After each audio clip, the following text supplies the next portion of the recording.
Bonjour à tous.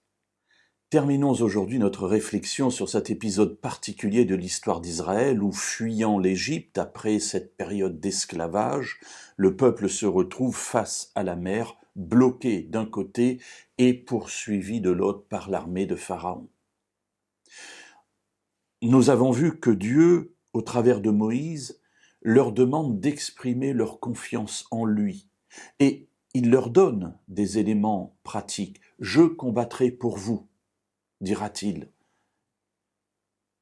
Moïse, s'adressant au peuple, lui dit premièrement « Soyez sans crainte, regardez comment l'Éternel va vous délivrer des Égyptiens. » Il leur dit d'ailleurs « Ces Égyptiens que vous voyez aujourd'hui, vous ne les verrez plus jamais. Et l'Éternel combattra pour vous. Mais vous, en attendant, gardez le silence. » Et nous avions terminé hier notre réflexion sur cette idée.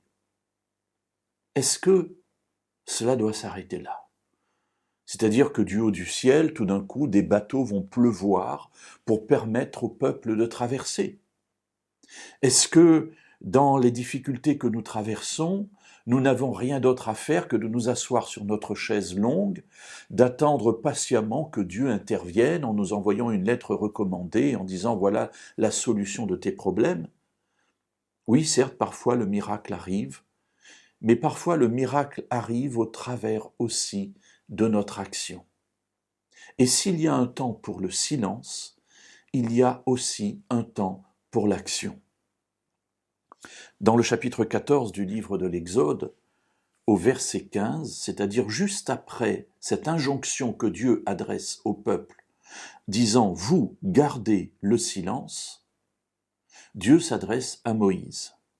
« Pourquoi cries-tu vers moi ?» Alors ça sous-entend que Moïse a prié, Moïse a crié vers Dieu pour exprimer lui aussi son incapacité à trouver une solution devant une telle difficulté. Et Dieu lui dit « Parle aux Israélites et qu'ils se mettent en marche. » Alors j'aurais presque envie de vous dire « faut se décider, quoi. Est-ce que je dois rester en place ?» Verset 13. Ou est-ce que je dois me mettre en marche ? Verset 15. Mes amis, les deux sont la réponse de Dieu. Mais il y a un temps pour tout.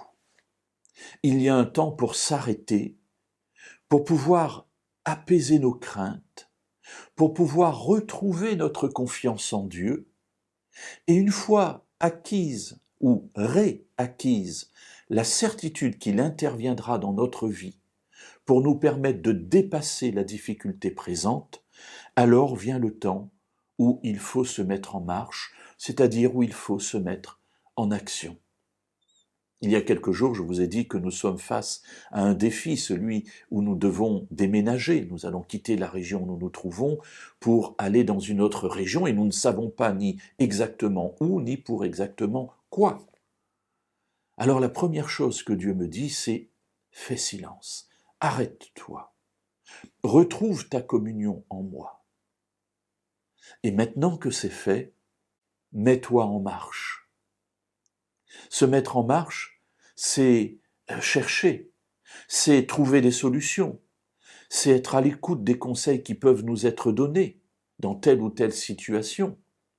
Oui, il y a un temps pour s'arrêter, il y a un temps pour méditer, faire silence, et il y a un temps pour agir et pour se mettre en marche.